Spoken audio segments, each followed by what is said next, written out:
విద్యతోనే సమాజంలో సంపూర్ణ పరివర్తన. అందుకే విద్యపై అధిక ఖర్చు చేస్తున్నామన్నారు డిప్యూటీ సీఎం భట్టి విక్రమార్క. అందులో భాగంగానే 5,000 ఇంటిగ్రేటెడ్ స్కూల్స్ ఏర్పాటు చేయబోతున్నామని చెప్పారు. భవిష్యత్తులో మరో 6,000 ఉపాధ్యాయ నియామకాలు చేస్తామన్నారు. రాజకీయ, ఆర్థిక, సామాజిక అవకాశాల కోసమే సమగ్ర సర్వే నిర్వహిస్తున్నామని భట్టి క్లారిటీ ఇచ్చారు. కొట్లాడి తెచ్చుకున్న తెలంగాణ రాష్ట్రం తెచ్చుకున్నదే ఉద్యోగాల కోసం. 10 సంవత్సరాలు డిఎస్సి లేదు. 11,000 మంది టీచర్ రిక్రూట్మెంట్ ఒకటేసారి చేశాం.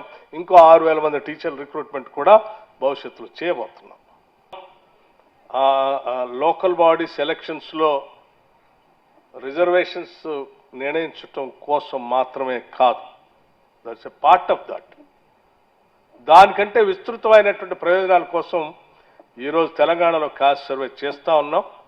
ఇది సంపూర్ణంగా 99% అయిపోవచ్చింది. కొద్ది రోజుల్లోనే పూర్తి స్థాయిలో డేటా ఎంట్రీ అంతా అయిపోయిన తర్వాత తెలంగాణ సమాజం 75 సంవత్సరాల తర్వాత ఆర్థిక వనరులు, రాజకీయ, సామాజిక అన్ని అవకాశాలు ఏ రకంగా ఈ సమాజంలో ఉన్నటువంటి వాళ్ళందరికీ అందుబాటులోకి వచ్చేయా రాలేదా అనేటువంటి ఈ సైంటిఫిక్ స్టడీని ప్రజల ముందు పెడతాం.